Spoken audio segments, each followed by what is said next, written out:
Transport సంబంధించిన పూర్తి బాధ్యత నేనే తీసుకుంటానని చెప్తుంది మేడం.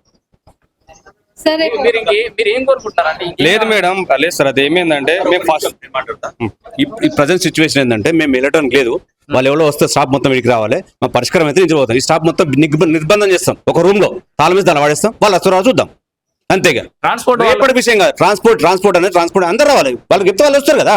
వాళ్ళే రావచ్చు, మేనేజ్మెంట్ రావచ్చు కదా, మాదే కాదు కదా. ఆ రావచ్చు వాళ్ళకి చెప్పడం వల్లనే ఇదంతా జరిగింది కదా. మేనేజ్మెంట్ ఏంది, వాళ్ళు ఏంది, అదంతా వాళ్ళ ఇంటర్నల్ టీమ్ అది. ఓకే, వాళ్ళు ఏం కుమ్ముక్ అయిందో, ఏం చేసిందో, మాఫియా అయింది, ఇదంతా ఏంది ఇది చేయడానికి, పిల్లల్ని నాశనం చేస్తాను కదా. చదువు చెప్పడానికి పంపిస్తేడికి పిల్లల్ని తప్పుదో బట్టి వేరే రూట్ లో పంపించుకొని, అంటే యాక్సిడెంట్ చేసి పేరెంట్స్ బదనాం చేయడానికి ఎంత. వాళ్ళు ఖచ్చితంగా రావాలి. వస్తేనే మేము బయట అనుకున్నాం. మేము భూమి ఇక్కడి నుంచి బయటట్లేం. ట్రాన్స్పోర్ట్ వాళ్ళు యాజమాన్యం అందరు ఇక్కడ రావాలి. ఈ రోజే రావాలి, రేపు కాదు. ఇక ఇంకొకటి పరిస్థితి ఏంటిదంటే, నిన్న యాక్సిడెంట్లు అయిన బస్సులో ఈ ఒక్క బ్రాంచ్ పిల్లలే లేరు. నేను రావు స్కూల్ బ్రాంచ్ పిల్లలు కూడా ఒకరిద్దరు ఉన్నారు.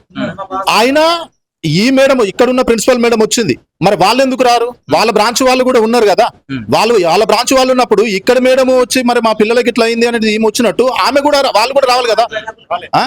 వాళ్ళు రాలేదు అంటే ఎంత నిర్లక్ష్యమైన ధోరణి. అంటే మా పిల్లలు ఎక్కడ పోతుంది, మాకు పైసలు రావాలి అంతే. ఆ పరిస్థితుల్లో ఉంది ఇది రావు స్కూల్. సరే, ఈ ఎస్ఆర్కే బ్రాంచ్ వాళ్ళు వచ్చారు, మేడం వచ్చింది, ఇంకో ఆయన, కానీ ఆ బ్రాంచ్ అయినా రావాలి కదా. ఇప్పుడు మా ఊరు నుంచి ఇతను ఉన్నాడు, వీళ్ళ పాప అక్కడనే చదువుతుంది. వాళ్ళు ఎవరు రాలి ఇప్పటి వరకు కూడా వచ్చి మరి ఏమైంది ఏం కథ, మీ పాప కానీ కూడా ఫోన్ చేసి కూడా అడగాలి. ఇప్పటి వరకు హాస్పిటల్ కూడా రాలి, ఏడు కూడా రాలి. ఇప్పటి వరకు నిర్లక్ష్యం. వీళ్ళ బస్సే వీళ్ళదే. ఈ కర్ణాకర్ స్కూల్ పెట్టండి ఎందుకు సార్? మంచి ఆలోచన పెట్టండి. ఇక్కడ విద్య అంటే ఏంటంటే ప్రతి ఒక్కరు పంచేది కదా. దుర్మార్గమైన ఆలోచన ఎందుకు? డబ్బులు అవసరం కానీ పిల్లల భవిష్యత్తు అవసరం లేదు, పిల్లల ప్రాణాలతో అవసరం లేదు. ఓన్లీ డబ్బు కావాలి వాళ్ళకి అంతే. కార్పొరేట్ స్కూల్ అన్ని కట్టి తయారైనాయి సిద్దిపేటలో. ఇది చూస్తున్నాం కదా ఇక్కడ పరిస్థితి.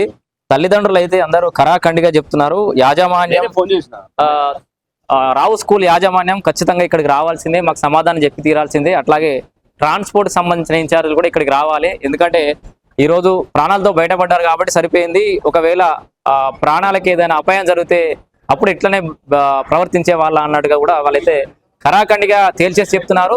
రావు యాజమాన్యం ఖచ్చితంగా ఇక్కడ రావాలని. ఒక్క రోజు కూడా ఒక దోమ కుడితే కూడా భరించలేడు ఆయనే. రావు యాజమాన్యం రావాలి.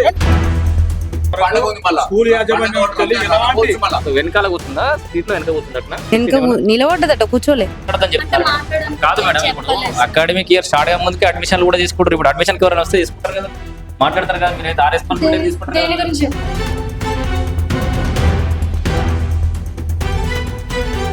అంటే 16 తారీఖు